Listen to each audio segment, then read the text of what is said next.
Hello friends. अभी मैं आपको मैथमेटिक्स का बताने जा रहा हूँ कि मैथमेटिक्स में कौन कौन से टॉपिक होते हैं और कैसे हम लोग उनको सॉल्व करेंगे, ये भी हम आपको दिखाएंगे। फ्रेंड्स, हमारे पास ये कुछ 4 टॉपिक्स हैं मैथमेटिक्स में। पहला टॉपिक है कोऑर्डिनेट ज्योमेट्री, जिसमें circle, parabola, ellipse and hyperbola आता है। And second topic is differentiation, derivative of different types of function. And third topic is integration, जो कि integration of different type of functions. And fourth topic is spherical trigonometry, जो कि बहुत tough है भाई लोग। तो इसमें cosine formula, polar triangle, 4 point formula और नेपियर्स रूल आता है। ये मतलब 4 टॉपिक्स हैं और इनका जो मार्क्स का आता है ना, जो कोऑर्डिनेट ज्योमेट्री है वो 20 मार्क्स की आती है। डिफरेंशिएशन है जो आपका वो 20 मार्क्स का आता है। फिर इंटीग्रेशन भी 20 मार्क्स का आता है। और जो स्फेरिकल ट्रिग्नोमेट्री है वो 40 मार्क्स की आती है। इसमें से जो हमें क्वेश्चंस आते हैं तो 2 आते हैं हमें कोऑर्डिनेट ज्योमेट्री में, एज यू कैन सी, और 2 आते हैं डिफरेंशिएशन में, 2 आते हैं इंटीग्रेशन में और 3 आते हैं स्फेरिकल ट्रिग्नोमेट्री में। तो अभी हम डिफरेंशिएशन में आते हैं।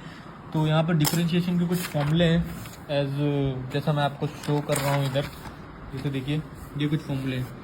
एक्स की पावर m मल्टीप्लाई एक्स की पावर m। अगर 2x मल्टीप्लाई में है तो x हम लोग कॉमन ले लेंगे, उसमें m प्लस n कर देंगे। फॉर्मूला मैंने नहीं बनाया है, ऑलरेडी फॉर्मूले हैं उसमें, सो आपको याद करने पड़ेंगे ये।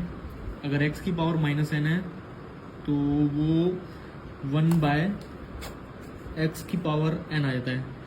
और x की power m bracket whole bracket की पावर n, सो x की पावर mn हो जाएगा। अंडर रूट एक्स आपको ऑलरेडी मालूम है हाफ होता है, वो x की पावर हाफ हो जाएगा।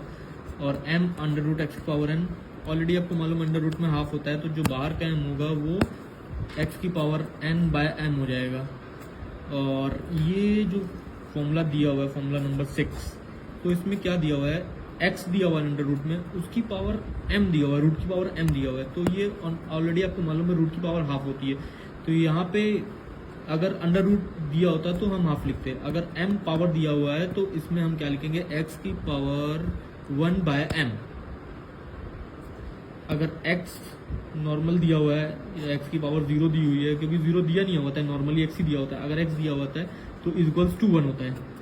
और एज यू कैन सी, ये अपना फॉर्मूला नंबर 2 का रिवर्स है, सेम वही है, उल्टा पुल्टा।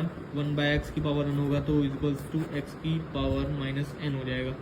तो अभी मैं इसमें से आपको एक न्यूमेरिकल सॉल्व करके दिखाता हूँ, साथ में बने रहिए।